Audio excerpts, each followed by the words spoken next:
What's going on, guys? Carlos here. Today I'm going to take you into my backyard and I just want to show you what I typically do on the weekend whenever I'm working out with clubs and maces. I want to talk to you a little bit about how I train being over 40 and the things that I do to try to stay in shape, because obviously I can't do today what I was doing when I was 25 or even 35. So I want to talk about that.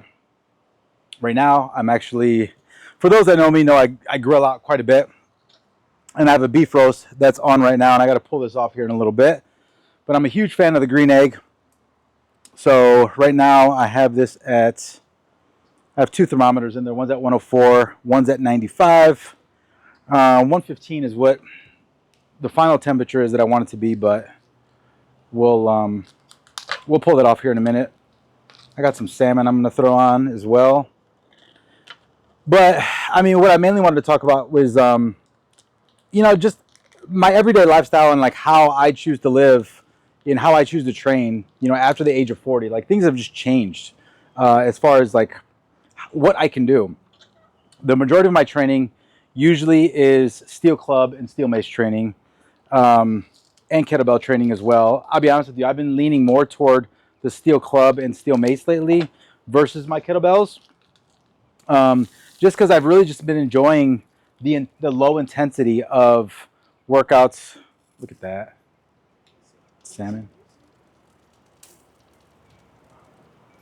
I've really been appreciating the low intensity workouts more than the high intensity workouts. I don't know if that's because of laziness or I don't know if it's because of age, but it allows me to work out more days in a row and not take any time off, which is something that I'm trying to avoid, just because mentally I have a really hard time taking days off like that. So right now I'm enjoying the mace in the club training. Number 2. Get out of here. I don't give her people food. Yeah, so right now I'm just grilling out today, and then I have shot a bunch of videos today for Asbestos Athletica, and this is some of the equipment that we have out. Been utilizing this space to shoot some content for some of the companies that I currently work with. And you know, this isn't by chance, but the companies that I do work with is not only because I appreciate them and I appreciate the support, but it's also equipment that I've bought. It's equipment that I've used and then decided to reach out, or they've decided to reach out to me for help on promotion and marketing and things like that. So because I use this equipment so much, I've been able to be part of these companies like Asbestos Athletica, like Addicts Clubs, where I can be part of the developmental team and I can give them feedback. I can help collaborate with other trainers. And I'm just able to have a voice into some of the equipment that's coming out. My background is in exercise science, and then I worked in the medical device field for a very long time. So like when it comes to anatomy, when it comes to human movement, I feel like I got a pretty good understanding on what goes on there.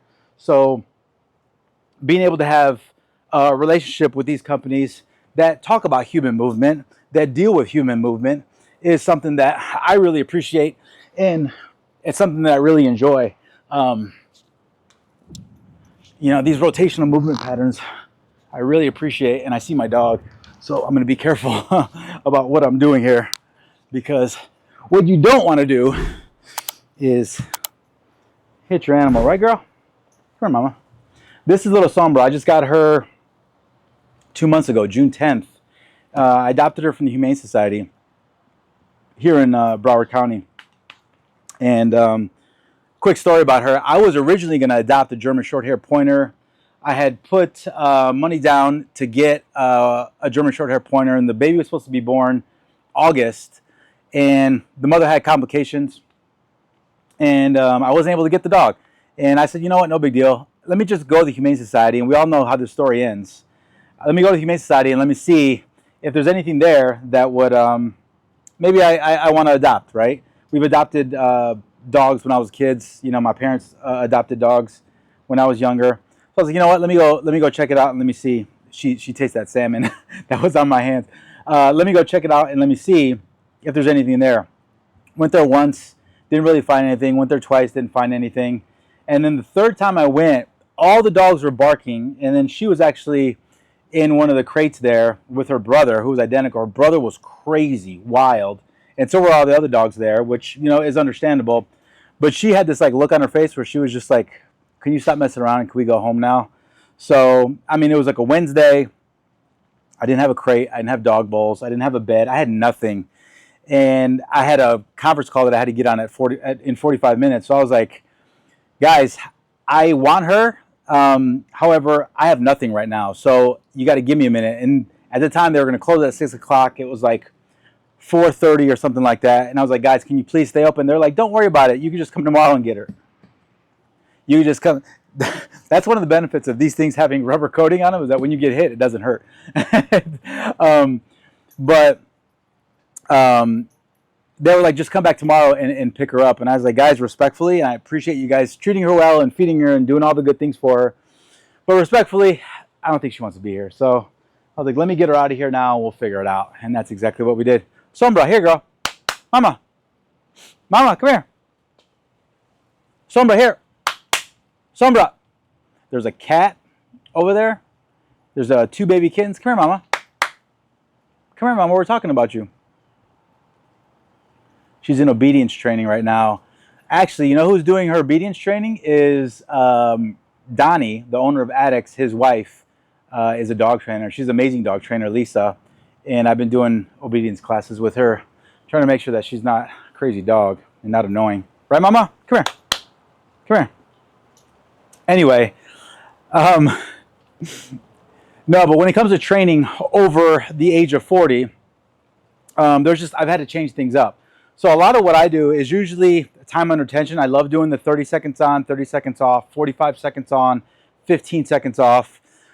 Those are a lot of the formality of workouts that I do. And the reason being is because I just set a timer and I go. So if I want to do a 20-minute workout, it's going to be 30 on, 30 off, 45 seconds on, 15 seconds off, whatever it may be. But I know there's a timer that starts at minute 1 or minute 20 and it works its way down. And I get my 20-minute workout in. Lately, I've been doing a lot of Wildman's from Wildman Athletica, who, full disclosure, he's one of my clients as well. And I do a lot of marketing and promotion for them. So I do a lot of his ab program for my warm-up. So he's got a 10-minute ab program, and I do that as my warm-up. And it also takes care of my abs. I also will do it sometimes as my cool-down. So usually before every single workout, that's what I've been doing just to get me started.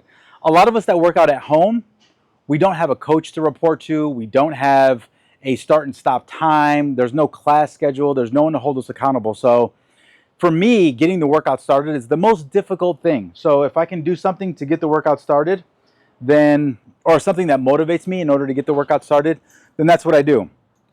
So Wildman's programs have been helping me a lot with that, just getting things started. My typical workouts are usually in the mornings. I usually wake up pretty early, around 5:15-ish, 5:30-ish. I'm coffee. On my computer, I work for a little bit. And then around 7:30 or so, I start my workouts. And I go from there. All my workouts are usually about between 20 and 40 minutes long. If you want to include the warm-up, they're probably about between 30 and 40 minutes long. But they all are with steel clubs. They're all with mace.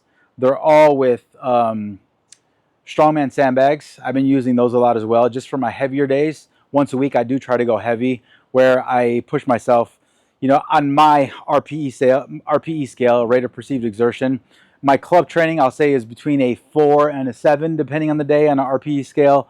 My sandbag, strongman sandbag, med ball, those days are, I would say, 7 or 9 out of 10. So that is usually how my workouts go. I know I'm just rambling today, guys, but I'm just cooking out, getting some movement patterns in. Kavan's behind the camera right now, and he's shooting videos for me. And we're just hanging out. I'm cooking some food for us. We're shooting videos, and we got the puppy little Sombra out here. So I just kind of wanted to fill you guys in on the stuff that I do, the stuff that my day today is like, and hopefully it relates to some of you guys. And if you guys aren't grilling out and swinging maces, what's going on? Why aren't you doing that? Why aren't you doing it? But that's it, guys. That's all I have. I'm going to go ahead and wrap this up. But any questions on anything when it comes to steel clubs, steel maces, kettlebells, I have a lot of relationships with a lot of companies. If you have any suggestions, feel free to leave those in the comments, because it's something that does come up in meetings, and it does come up on a lot of our Zoom calls when we're talking about new products to develop, new programs to develop, ways to improve what we are currently doing right now. With the Steel Club and Steel Mason Kettlebell community, I feel like kettlebells has skyrocketed through the roof. Steel clubs and steel maces are still like dragging behind, but I always tell people, if you want to get better at kettlebells, get a steel club. If you want to get better at maces, get a steel club. Steel clubs is always the answer to everything. So, you know, all the information, all the feedback that you give is definitely something that's taken into consideration. I promise you, it's a bullet point on our meetings that we have. So, with that said, Sombra, you have anything to say? All right, guys, that's all I have. Any questions or comments, feel free to leave them in the description. Thank you so much.